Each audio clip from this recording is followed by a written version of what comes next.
রামায়ণ আমরা অনেকেই পড়েছি, অনেকেই জেনেছি, অনেককেই শুনেছি, কিন্তু এখানে একটা এমন ঘটনা ঘটেছিল এই রামচন্দ্রের বনবাসকালে, যে ঘটনার কথা হয়তো অনেকেই জানে না।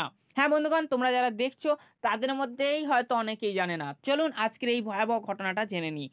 কেন একটি কাককে হত্যা করেছিলেন স্বয়ং রামচন্দ্র? সত্যি কি হত্যা করেছিলেন? ঘটনাটিকেই বিস্তারিত জানবো আজকের এই ভিডিওতে। প্রথমত বলে রাখা ভালো, রামচন্দ্র বনবাসে থাকাকালীন একদিন সীতামায়ের কোলে ঘুমোচ্ছিলেন। ওই মুহূর্তে একটা কাক তীব্র চিৎকার করে রামচন্দ্রের ঘুমটা ব্যাঘাত করার চেষ্টা করছিল। তারপর তিনি যেহেতু পারছিলেন না, সঙ্গে সঙ্গে সীতামাতার গলায় এবং পায়ে আঘাত করে। তারপর ওই জায়গা থেকে হালকা পরিমাণে রক্ত এসে রামচন্দ্রের কপালে পড়ে।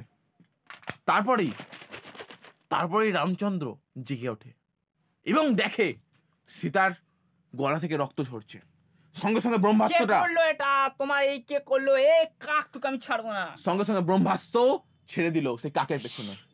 কাক ছিল ইন্দ্রপুত্র জয়ন্ত। ইন্দ্রের কাছে যায়, ইন্দ্র বলছে রামচন্দ্রের এই ব্রহ্মাস্ত্র স্বয়ং ব্রহ্মা আটকাতে পারবে না।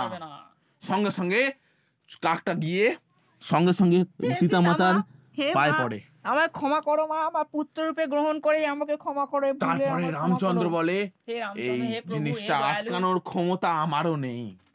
তাই সঙ্গে সঙ্গে কাক তার চোখ বাড়িয়ে দেয় এবং চোখে এসে ব্রহ্মাস্ত্র লাগে এবং রাম সঙ্গে সঙ্গে আশীর্বাদ করে, তুমি এক চোখ দিয়ে যেটা দেখতে পারবে সেটা পৃথিবীর কেউ দেখতে পারবে না, এবং তুমি পূর্বপুরুষের পিণ্ড যতক্ষণ না খাবে ততক্ষণ সে উদ্ধারিত হবে না। এটাই ছিল এই রহস্য, কাকটাকে মৃত্যুর রহস্য।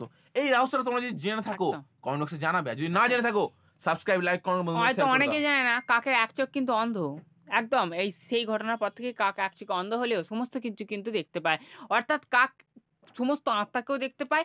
এমনকি কাকুদমি বলে একজন ছিল যে আমাদের গ্যালাক্সির এপার ওপারে যেতে পারে, অর্থাৎ সে সময় ট্রাভেলিং করতে পারে, যাকে আমরা কাকুদমি চিনি। সে মহাভারত 18 বার দেখেছে, রামায়ণ 17 বার, এরকম আমরা শুনেছি।